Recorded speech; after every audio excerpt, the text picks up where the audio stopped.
Nós vamos continuar então o estudo da revista. Começamos a semana passada, estudos no livro de Jeremias e Lamentações.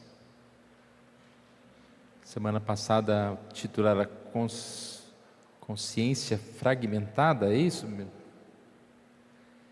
E falando a respeito desta duplicidade que o povo vivia diante da palavra de Deus. E hoje, especificamente, nós vamos ver sobre o chamado de Jeremias. Vamos fazer aqui uma leitura. Jeremias capítulo 1, de 1 a 5, é o texto sugerido. Vamos ler até o verso 10. Jeremias capítulo 1, versos de 1 a 10. Podemos ler responsivamente também.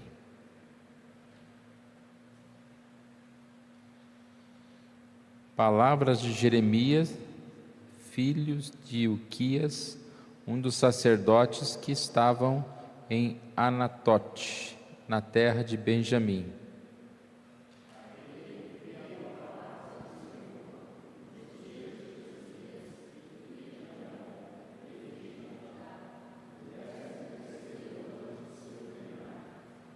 E também nos dias de Jeoaquim, filho de Josias, rei de Judá, até o fim do ano 1/10 de Zedequias, filho de Josias, rei de Judá, e ainda até ao 5º mês do exílio de Jerusalém.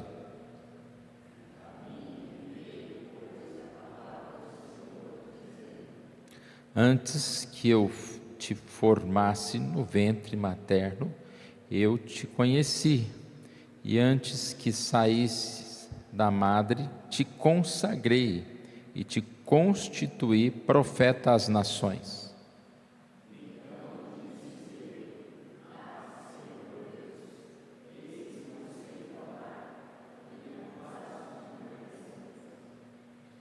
Mas o Senhor me disse: não digas, não passo de uma criança, porque a todos a quem eu te enviar irás, e tudo quanto eu te mandar falarás.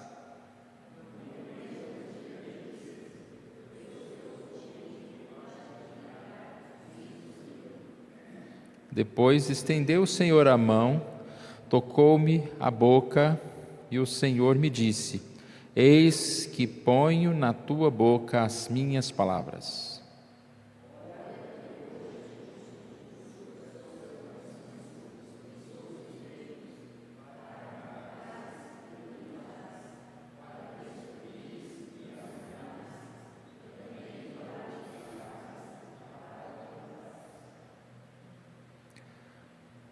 Então nós vemos aqui um chamado bem específico, uma pessoa que vai passar por grandes desafios, como é o título da lição. Desafios porque vai pregar uma mensagem onde será desprezado. E assim começa a introdução, falando a respeito da questão do desprezo do profeta. Se a palavra não parece boa, a maioria das vezes a pessoa vai desprezá-la, ela não vai aceitar. Então aqui começa falando assim: se a palavra parece inadequada, obsoleta para um determinado público, as pessoas não vão suportar essa palavra. Vai pregar lá no carnaval lá,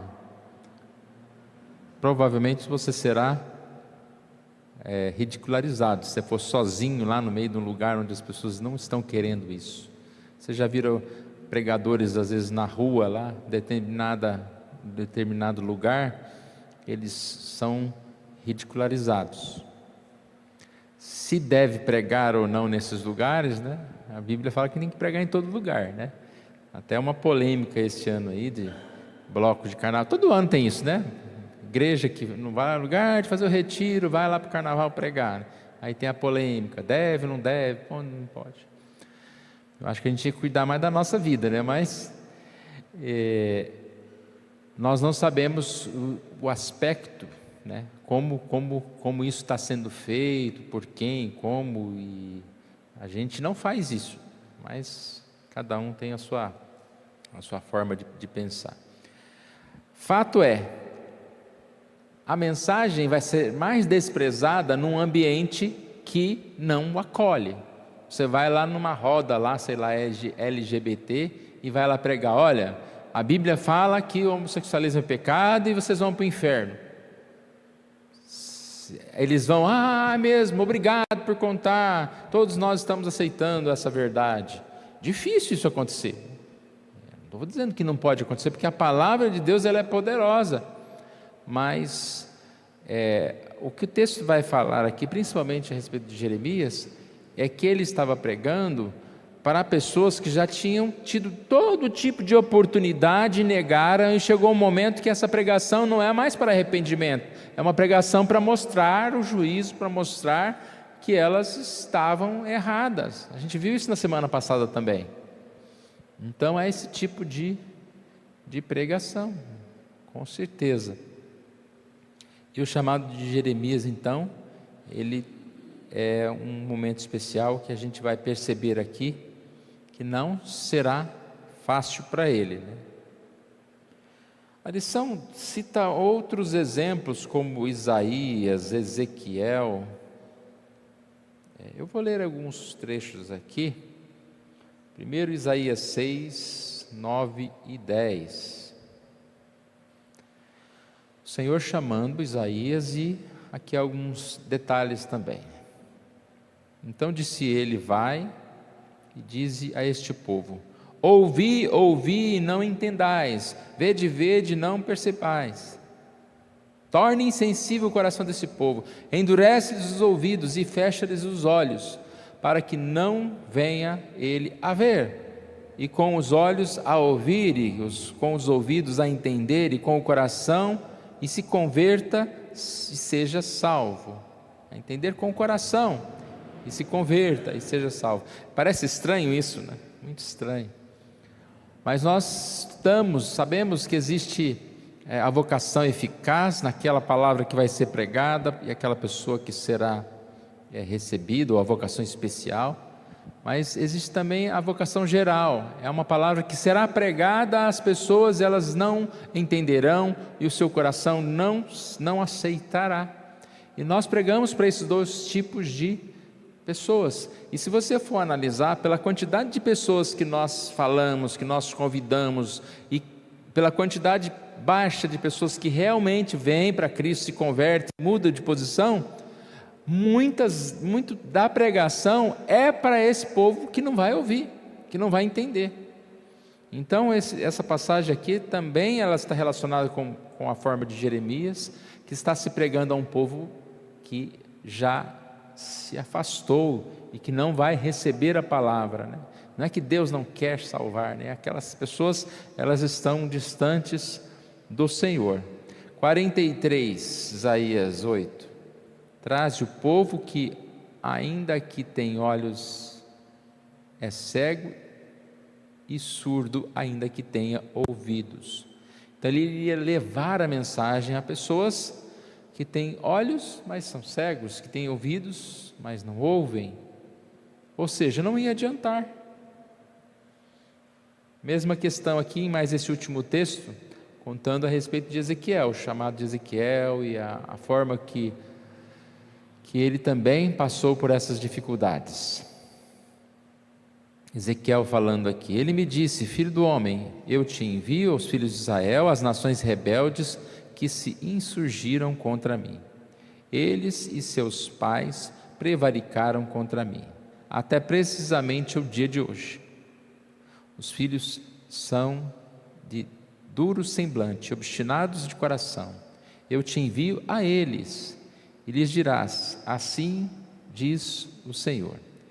Eles, quer ouçam, quer deixem de ouvir, porque são casa rebelde, hão de saber que esteve no meio deles um profeta. O verso 5, é importante. Tu, ó filho do homem, não os temas, nem temas as suas palavras, ainda que haja sarças e espinho para contigo, e tu habites com escorpiões, não temas as suas palavras, nem te assustem com o rosto deles, porque são casa rebelde. Mas tu lhes dirás as minhas palavras, quer ouçam, quer deixem de ouvir, pois são rebeldes. Então a gente percebe que o chamado para anunciar essa palavra, ele precisa ser ouvido e respondido. E nós anunciamos essa palavra, e ela em muitas situações pode ser para nós um empecilho, no sentido de que nós não receberemos o sim das pessoas, mas nós precisamos cumprir esse propósito. Eu não coloquei no slide, mas tem aqui duas passagens ainda, citações aqui de Ezequiel, acredito que são bem conhecidas, 3,19 e 3,27. Se avisares o perverso e ele não se converter da sua maldade e do seu caminho perverso, ele morrerá na sua iniquidade, mas tu salvaste a tua alma. Ou seja, você respondeu ao meu chamado, você não negligenciou o chamado aqui específico para ele, que era um profeta. Ele foi chamado para anunciar essa mensagem. Se ele negasse, ele estaria rejeitando o próprio Deus.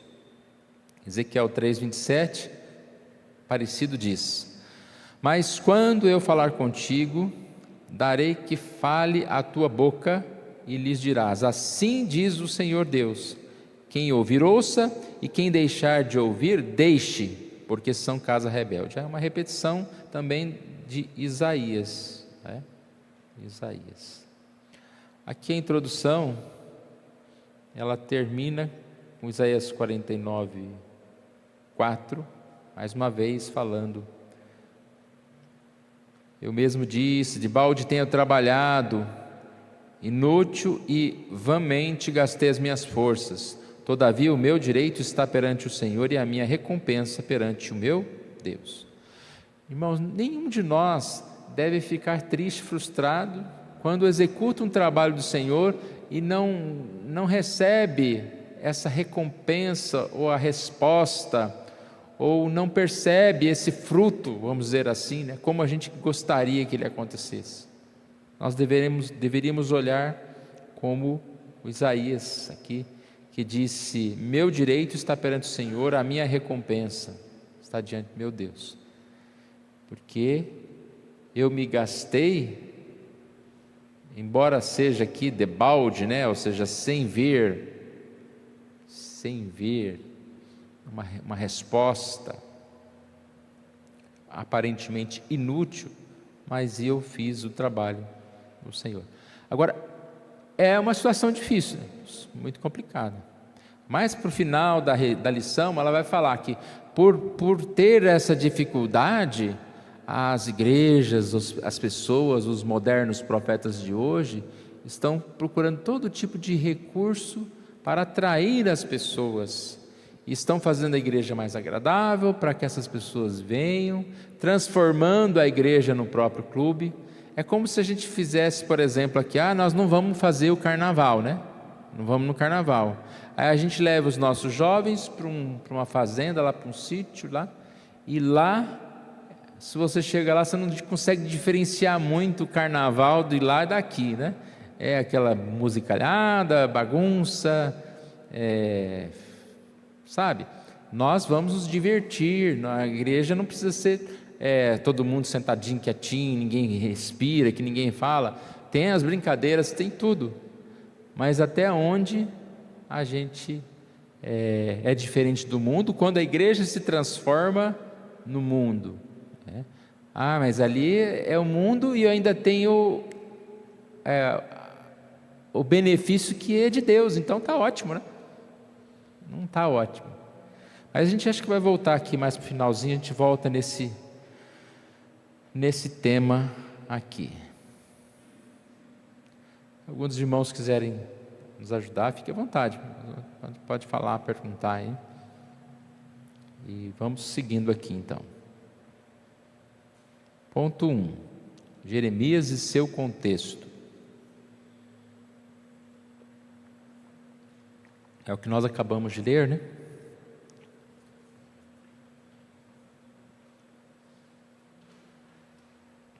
Começa aqui.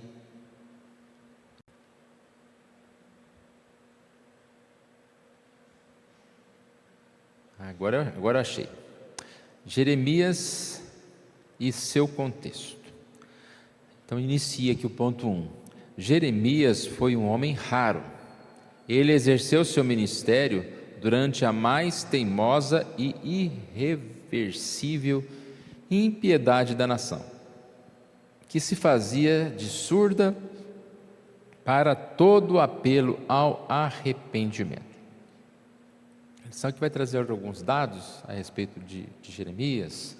Um ministério longo, de cerca de 41 anos, aqui destacado pela sua bravura. Então tem um texto aqui de Eugene Peterson, falando sobre as qualidades dele: bondade, sua virtude por excelência,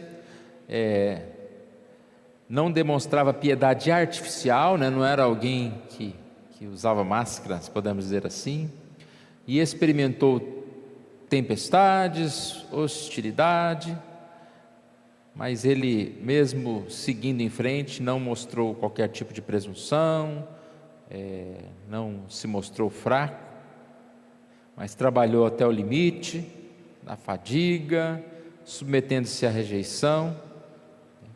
E no finalzinho diz aqui: um ser amável era algo mais parecido com coragem ou bravura. Coragem ou bravura. Realmente a gente conhece um pouquinho da história de Jeremias e percebe como ele, passando por tantas dificuldades e oposições. Imagine você fazendo tudo certo, fazendo as coisas em nome de Deus, você ser perseguido, você ser envergonhado e sofrer até agressões, né, físicas, em estar fazendo o que é correto. É o que diz lá nas bem-aventuranças, né? Bem-aventurados, perseguirem, disserem tudo mal contra vós, grande será o vosso galardão no céu, e assim perseguir os profetas antes de vós. Ou seja, muitos que foram perseguidos dessa forma. Então foi um homem muito, muito bom em seguir esse caminho aqui.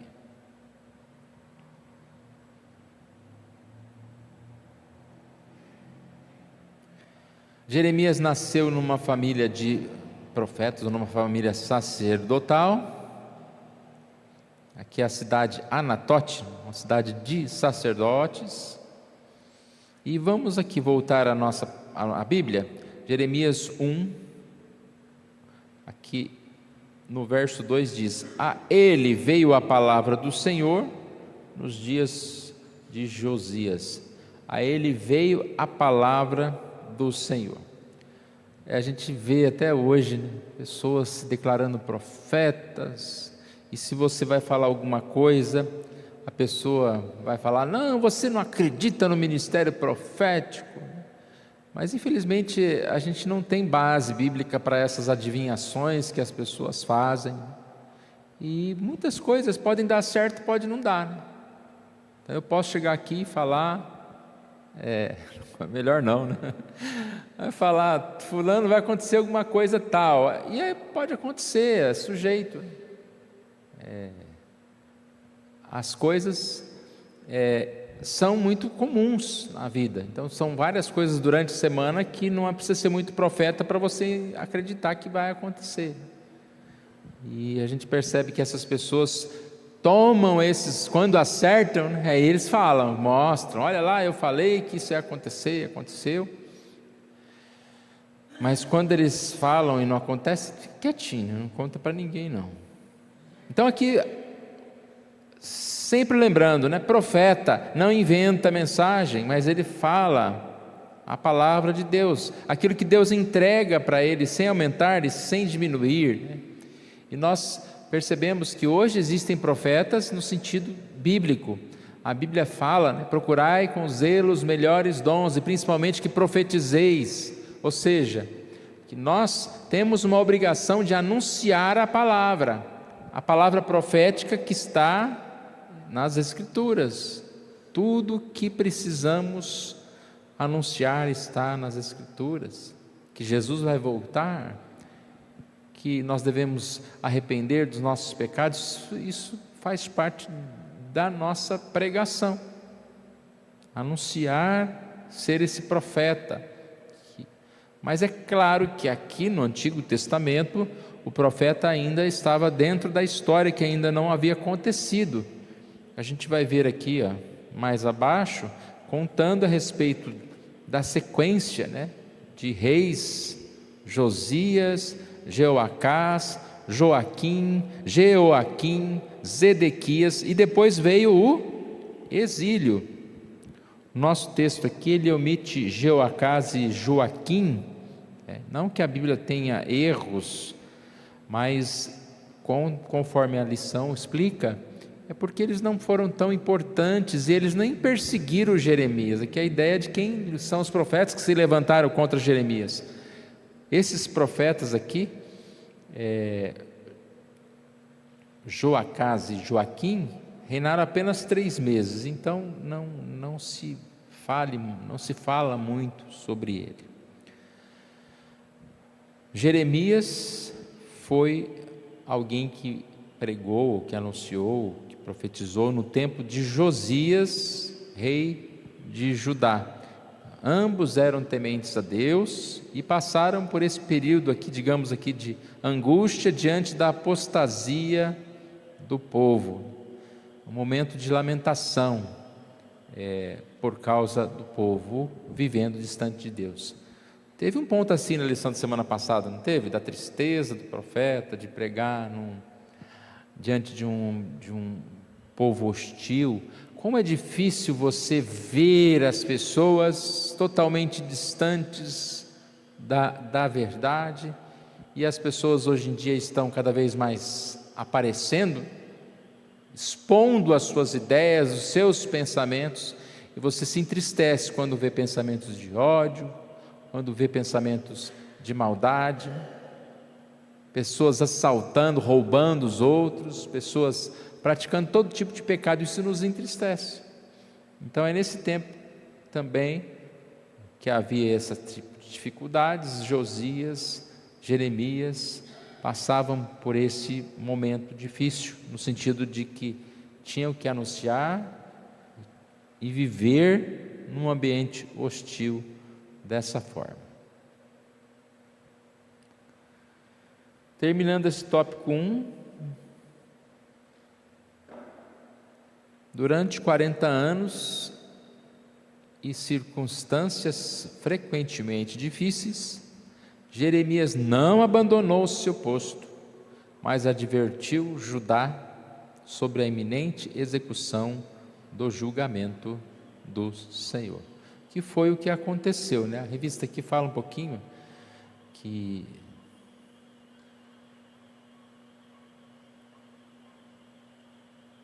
Nabucodonosor levou Joaquim para a Babilônia e deixou Zedequias no trono em seu lugar.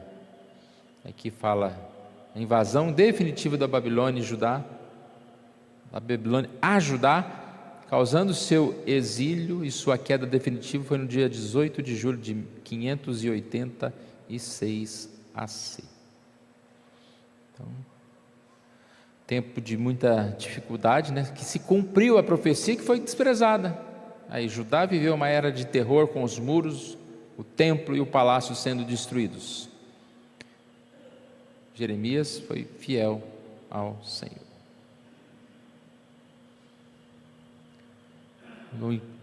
Se alguém quiser nos ajudar, fique à vontade, viu, irmãos?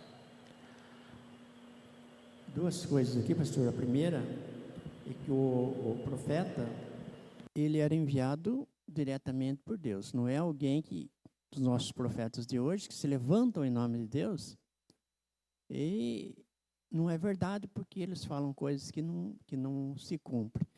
E quando fala aqui que o profeta traz a mensagem direta de Deus, se o profeta de hoje se levantar e for falar a verdade, é a mesma coisa. Ele está falando direto de Deus. Por exemplo, Jeremias foi lá e falou: se vocês fizerem a coisa certa, vai dar certo. Isso é óbvio em qualquer tempo, em qualquer circunstância. Se você fizer coisa errada, vai continuar dando errado. Então é simples isso. Quando as pessoas torcem isso, perdeu-se o valor daquilo que está se fazendo. Qualquer coisa que vai se construir, tem que se construir pela base e seguir regras até o final. Pule uma fase para ver o que vai acontecer. É essa situação. E Paulo fala lá aos Coríntios, se não me engano, que a palavra, nós somos os pregadores da palavra, o bom perfume de Cristo. Ou seja, a palavra de Deus é tanto para a salvação quanto para a perdição. Então é importante que todos ouçam, sim. Levou a palavra, foi recebida, não foi recebida, não é problema do profeta, é problema de quem ouviu. Se ele aceitou e procurou corrigir os erros e mudar de vida, ótimo, beleza, para salvação. Se ele continuou no erro e praticando mais erro, que nem aconteceu com o Zedequias aqui, estava tudo na cara que estava dando errado, era só obedecer, ele ficaria em Judá. Mas ele desobedeceu, aí o Nabucodonosor falou, não tem mais jeito, que esse povo tem que ir lá e arrebentar tudo mesmo. Então é simples isso. Agora, o que não pode é se falar em nome de alguém que não foi autorizado a falar. Em qualquer circunstância na vida. Se eu sair por aí falando em nome do pastor, quando o pastor não me autorizou a falar nada, está tudo errado. Não vai funcionar, vai dar errado. Então, eu penso que seja dessa forma. Por quê? Se falar em nome de Deus, olha, se vocês emendar os seus caminhos, tomar atitudes corretas com respeito à vida, a vontade de Deus, claro, vai funcionar, vai dar certo. Se você não fizer isso, vai dar errado. E não é o que não é feito, né? Às vezes, pode fazer e continuar do jeito que você está e vai dar certo. No final, dá tudo certo. E nós somos profetas quando anunciamos a palavra, como ela é, né? As pregações devem ser conforme tudo que a Bíblia ensina, exortação, correção, momento de consolo. Essa é a palavra que deve ser falada. Uma coisa que eu estava pensando agora, enquanto você falou, o grande chamado desse profeta não é nem ao mundão, né, vamos dizer assim, mas aos religiosos que estavam ali, mas estavam distantes de Deus. E a gente, não sei quanto a vocês, né, a gente fica triste quando vê o mundo em pecado, mas eu creio que a gente fica mais triste ainda quando vê uma igreja, talvez idólatra, ou uma igreja supersticiosa, cheia de crendices, cheia de coisas, né?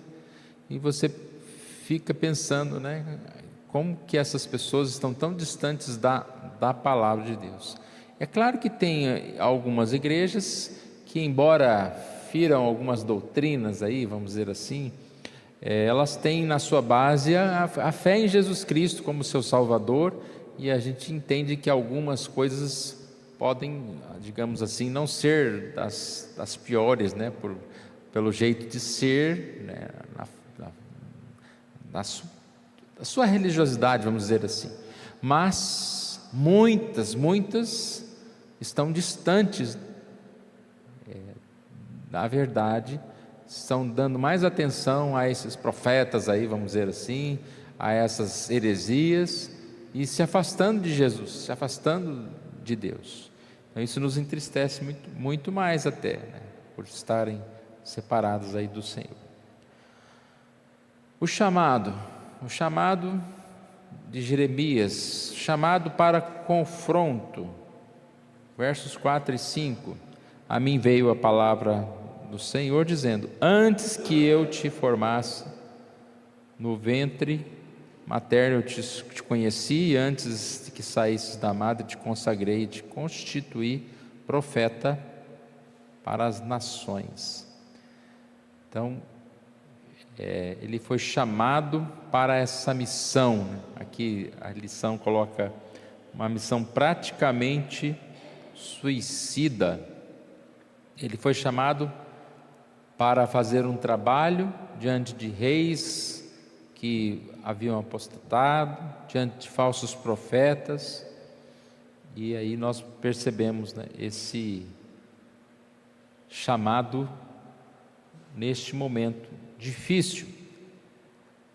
Deus estava separando Jeremias para denunciar perante a nação a sua condição de decadência, cheia de idolatria, hipocrisia, injustiça, adultério, roubos e falcatruas.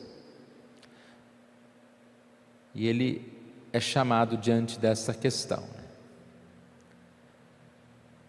Jeremias recebe essa mensagem com temor e hesitação, mas Deus havia determinado há muito tempo a sua trajetória. Por isso que fala, né, que ele foi escolhido antes mesmo, né, de que se formasse, antes de pensar em existir. Muito tempo antes que Jeremias pudesse ter a consciência de seu chamado. Deus já tinha estabelecido o seu chamado para a salvação e para o ofício profético. Essa palavra aqui, eu te conheci, né? Esse conhecimento antecipado deve gerar no crente confiança e segurança em Deus e em seus planos. Eu te conheci. Havia um relacionamento de Deus para com Jeremias. E é o que nós podemos pensar em relação à nossa própria vida. Toda a nossa história, nós também temos os nossos dias escritos, determinados. Não temos que temer as situações que vivemos e devemos responder sempre sim para Deus. O grande problema do ser humano é tentar resolver os seus problemas sozinhos ou não querer sofrer as dificuldades da vida, querer facilidades. E nós sabemos que nós devemos lutar e seguir a nossa carreira. Então esse conhecimento de Deus é importante. Aqui diz, mesmo quando os planos de Deus se chocam com os nossos próprios, é sempre seguro confiar nele e crer que o que ele planejou é o melhor. Citação de Provérbios 16, né? Então conhecido o texto, que ele que conhece, né, os nossos caminhos, nossos planos, né? Os planos que o Senhor Deus tem para nós são muito melhores e maiores. Jeremias, além de consagrado, né, era alguém conhecido por Deus, além de conhecido, consagrado. Ou seja, não poderia deixar de ser o que Deus havia planejado. O que é alguém consagrado para alguma coisa? É separado. Ele era alguém que tinha um fim específico. E nós também somos pessoas que devemos entender que somos consagrados por Deus para servi-lo. Ele foi consagrado como profeta, como mensageiro para levar a palavra de Deus. Enfrentava dificuldades, que é o ponto 3 aqui, mas ele foi chamado por Deus. Há uma citação aqui também de Moisés, né? Êxodo 7:1, vê que te constituí como Deus sobre Faraó, e Arão teu irmão será o teu profeta. Vai, anuncia essa mensagem, ele deveria anunciar a mensagem com fidelidade, porque era um chamado de Deus.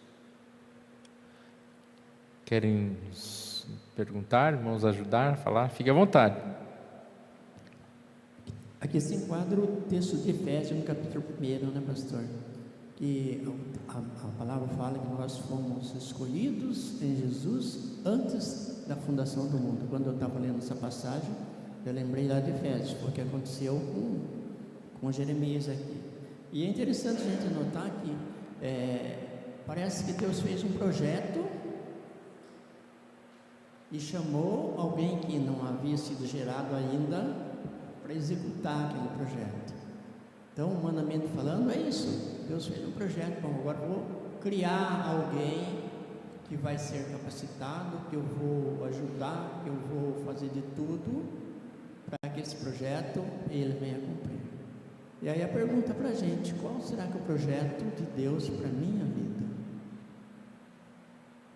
É que eu seja um domingueiro, um igrejeiro, um dos bons, não precisa nada disso, ou como que tem que ser? Tem que ter uma vida de oração, orar sem cessar, procurar testemunhar com firmeza lá fora, que eu sou diferente, que Deus me escolheu para isso, que eu sou sal e luz e assim por diante. Que a minha palavra seja sempre sim, sim, não, não, e o resto é do maligno, uma palavra desse. Então, a preocupação minha particular é lá fora.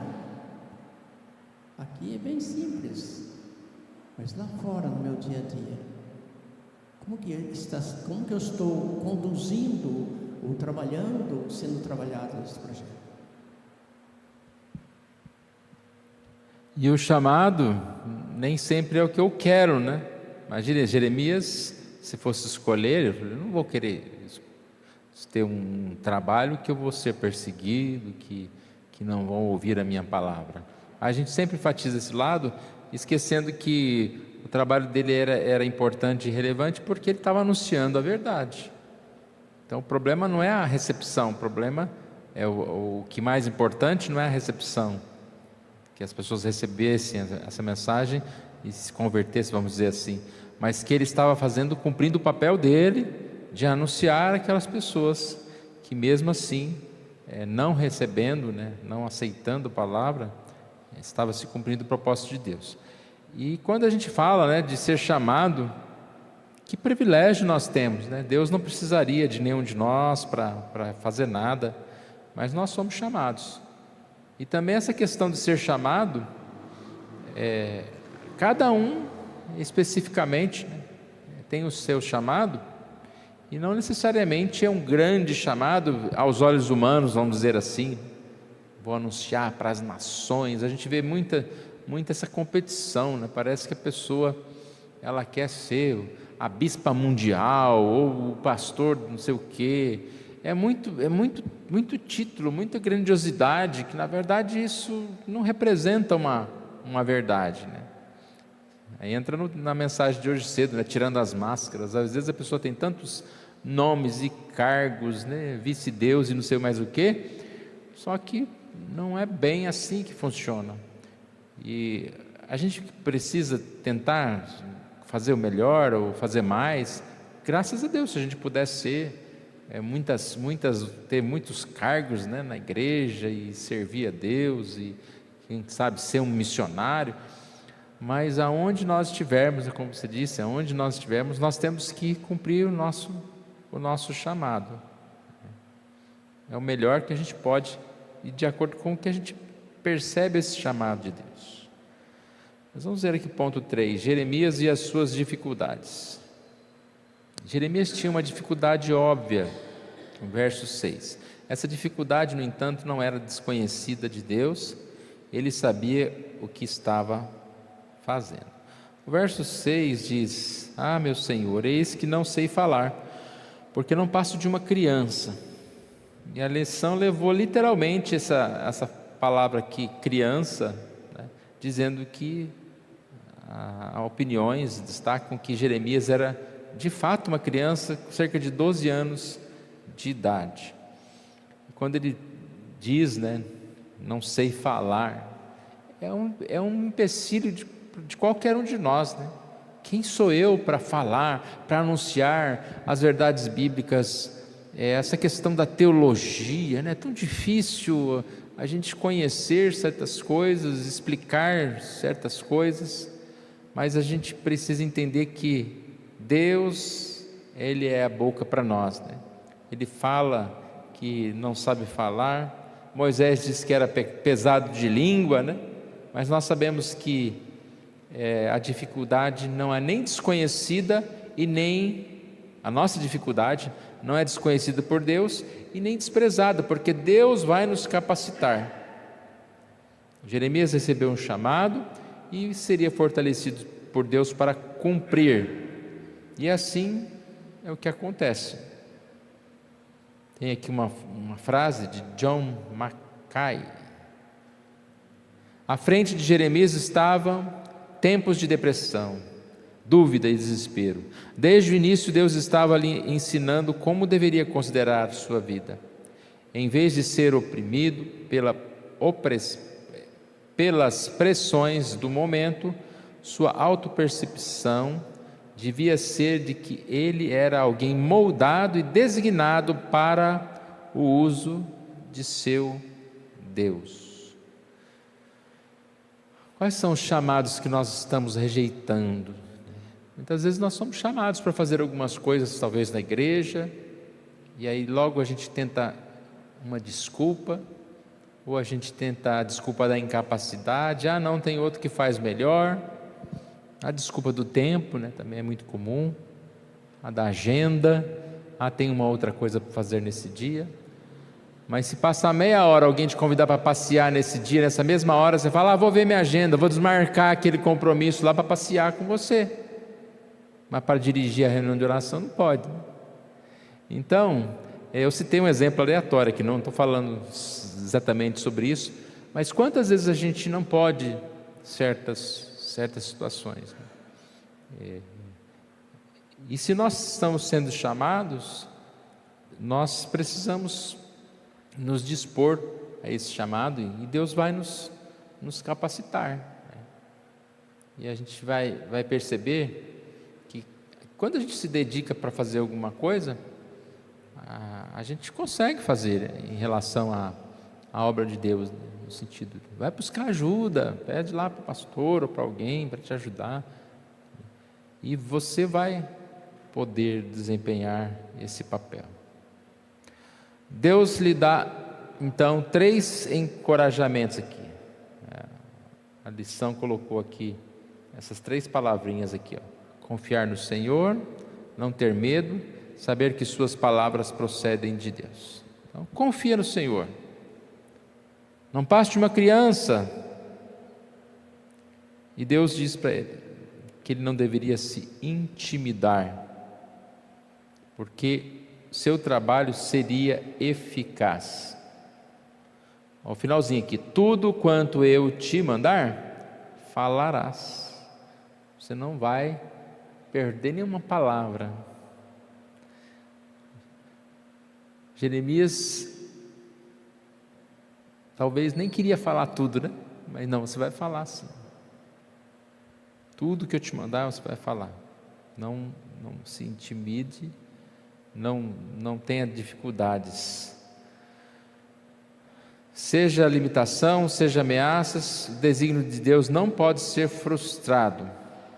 Então Jeremias deveria ficar em paz, porque Deus iria cumprir suas promessas ali. Questão do medo, não ter medo, verso 8.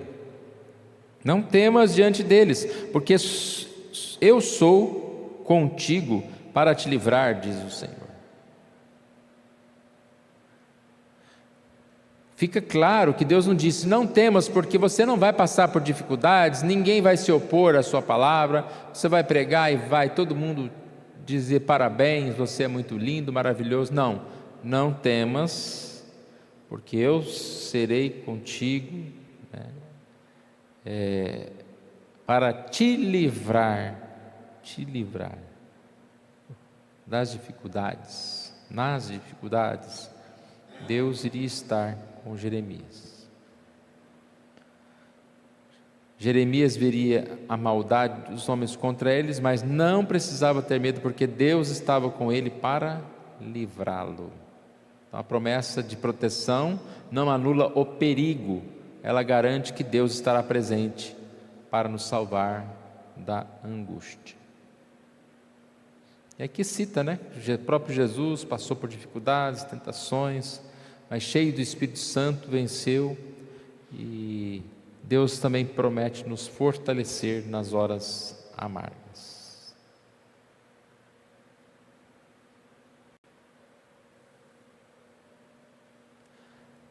Ponto 3, saber que suas palavras procedem de Deus. Verso 9.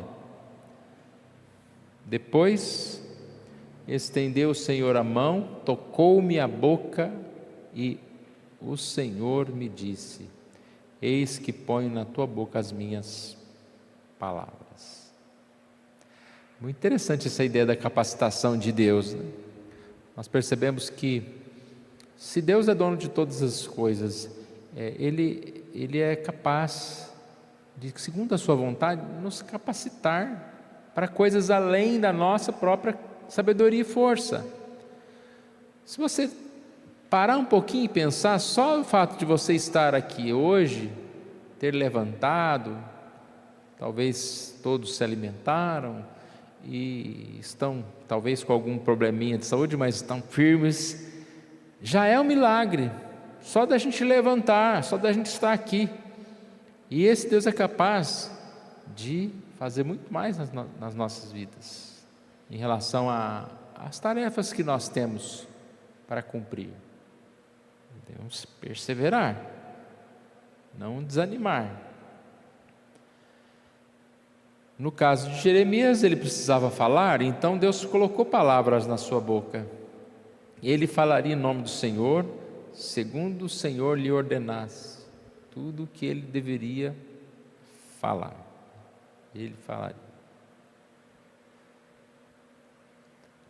Quer falar? Pode falar. Lembra um pouquinho de Jonas, né? Deus falou: Jonas vai fazer tal tarefa. Aí eu assim, tomou a bagagem, foi mais para o outro lado. Deus falou: não é para esse lado que você ia, de lá. E até que ele vai e cumpre a tarefa, e era uma palavra digamos assim, de destruição totalmente para o povo. Veja que interessante. O povo entendeu a mensagem. Lá no comecinho, na introdução, disse que o povo via esse povo aqui e não quero saber disso não. Vamos tocar do jeito que está, para ver onde dá.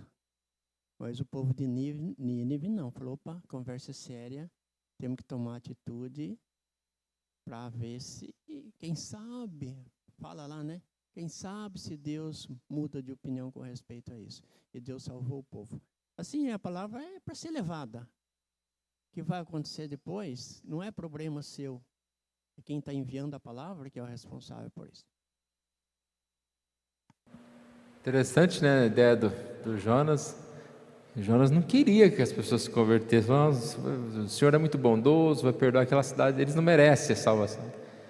E no caso daqui de Jeremias é o contrário, né? Falando e talvez desejando que as pessoas se convertessem, e ele triste porque ele falava aqui e as pessoas não ouviam. Já pensou, você está lá numa rua, eu sempre gosto de estar na rua, né? Tem um buraco aqui, e você está lá na pista: parem, por favor, que vai ter um buraco lá, as pessoas vão passando, vão caindo no buraco, e passa outro carro. Já pensou o desespero para você, vendo as pessoas caindo, e você falando: pare, quase entrando debaixo do carro ali para... É isso que aconteceu com Jeremias, as pessoas negligenciando a palavra. Mas é um desafio que ele cumpriu fielmente. Ponto 4. Desafio é maior. Além de grande responsabilidade num chamado tão desafiador, Jeremias não seria profeta apenas de Judá, mas às nações. Então tem o texto aqui, né, que fala: farei profeta às nações. O verso 4, né? E te constituí profeta às nações. A lição pegou esse ponto, falando a respeito do desafio que é anunciar a palavra a todas as culturas, povos, línguas, países. Deus não é o Deus de Israel, Deus não é um Deus de lugar, mas essa deve ser a palavra, né, levada a tantos outros lugares. A diversidade cultural, linguística e religiosa não diminui a responsabilidade, mas ela aumenta. Há muitas as pessoas que tentam dizer: ah, não, mas isso aí é a cultura deles, a forma deles de pensarem, né? Cada um tem o seu Deus, cada Deus leva para não sei aonde, né? Não. A palavra é a contracultura. A cultura que é pecado, ela deve ser combatida. Ah, mas culturalmente nesse país todo mundo rouba. Está todo mundo errado. Isso não é cultura, isso aí é uma má cultura. Então as pessoas precisam ouvir a mensagem. Aqui entra o tema que eu falei lá no início, né? Que nós não devemos nos adaptar às culturas. E aqui eu não estou falando, claro, de uma roupa específica ou de alguma coisa assim que é irrelevante, né? Uma questão cultural de um prédio que é quadrado, lá é redondo. Não, nós estamos falando da questão mesmo da vida com Cristo, da palavra, e nós não podemos nos adaptar ao mundo para evangelizar. Nós temos que evangelizar a palavra com verdade. Nós não devemos nos adaptar ao estilo de vida do mundo, mas nós devemos servir a Deus. E aí entra naquele tema que eu falei há pouco. Muitas vezes essa mensagem não será atrativa, e a gente vai passar um ano, e poucos vão se ajuntar, mas aquela outra igreja lá que fez uma festa lá e se alinhou ao mundo, vai receber milhares de pessoas. É um tema difícil, irmãos, porque nós também não podemos dizer que a culpa ela é do mundo, porque a que ponto realmente nós estamos evangelizando o mundo, nós estamos anunciando essa palavra. Essa é a questão também, porque é fácil falar, mas ninguém está vindo para a igreja, mas quem foi convidado? A quem você pregou? Quem você está discipulando? Uma coisa é você pregar, uma igreja evangelística que prega, anuncia, e tem grupo, e tem isso, tem aquilo, e as pessoas não vêm para a igreja, rejeitam essa palavra, ou é aquela igreja morta, pacata, aquele líder, ou aquela liderança da igreja que não se preocupa. O mundo não quer aceitar, nós nem vamos contar, nós nem vamos falar, não vamos perder nosso tempo. Eles vão lá para outra igreja lá, né? Hoje em dia está na moda falar da parede preta, né? Aí eles que vão lá para a parede do LED, para a parede preta, para a igreja tal, né?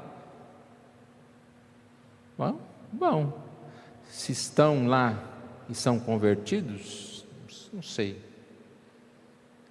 Quem somos nós para julgar? Mas a gente percebe que há muita negligência. Tem gente falando, mas essas pessoas vão se cansar desses lugares e vão voltar para as nossas igrejas. Então, quando elas voltarem para as nossas igrejas, o que a gente já percebe é que alguns estão voltando para igrejas mais tradicionais. A igreja tradicional, ao invés de receber essas pessoas e continuar como tradicional, ela começa a se adequar a essas igrejas. A gente está cheio de igrejas tradicionais, todas não tem a parede preta, mas está colocando lá tudo quanto é coisa, se adequando a esses mesmos esquemas, né? E eu aqui não estou citando exemplo A ou B, não é jogando em direta não, se precisar a gente fala o nome, né? Mas são muitas que estão se adaptando, fugindo à palavra mesmo.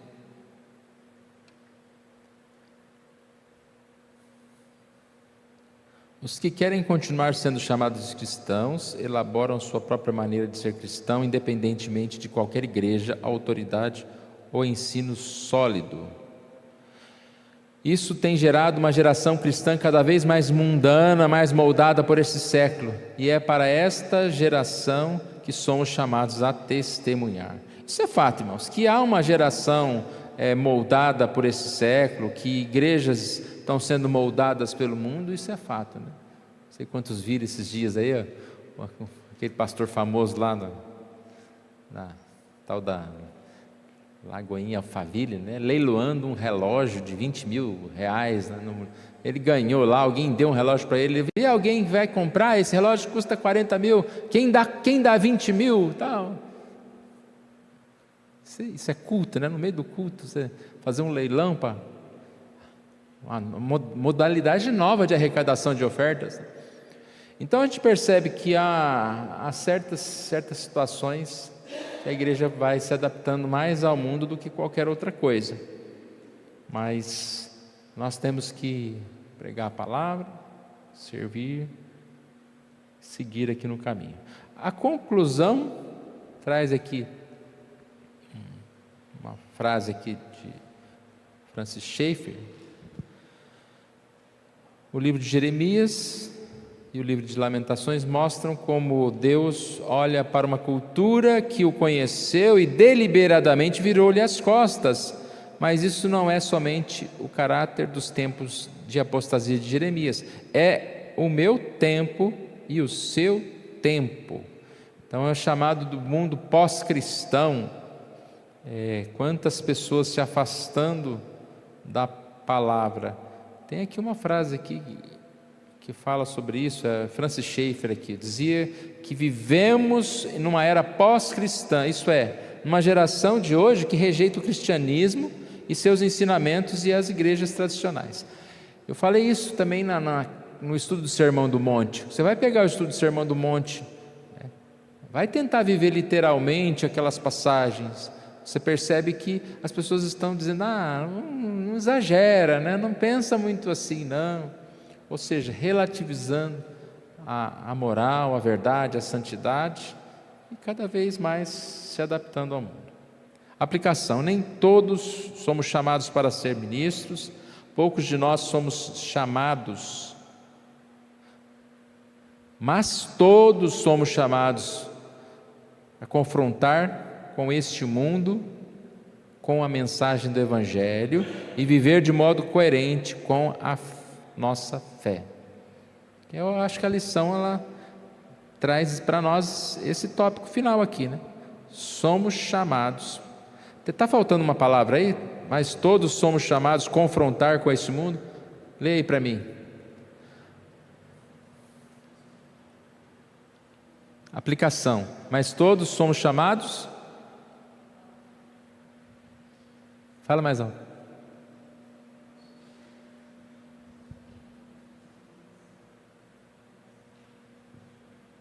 Mas todos somos chamados a confrontar com esse mundo, com a mensagem do Evangelho e viver de modo coerente com a nossa fé. É isso mesmo. Mas parece que está faltando uma palavrinha.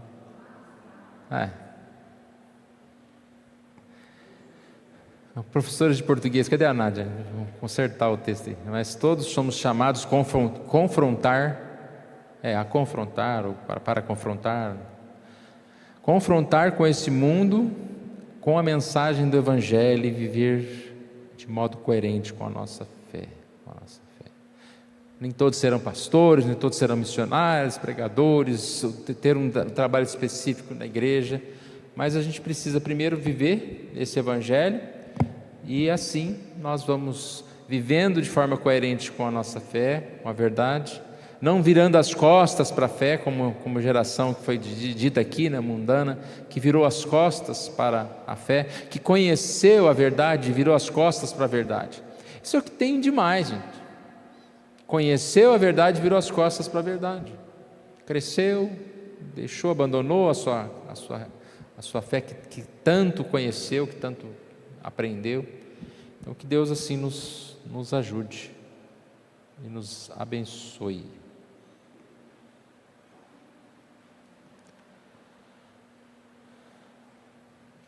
Amém? Vamos continuar então o nosso estudo as próximas semanas.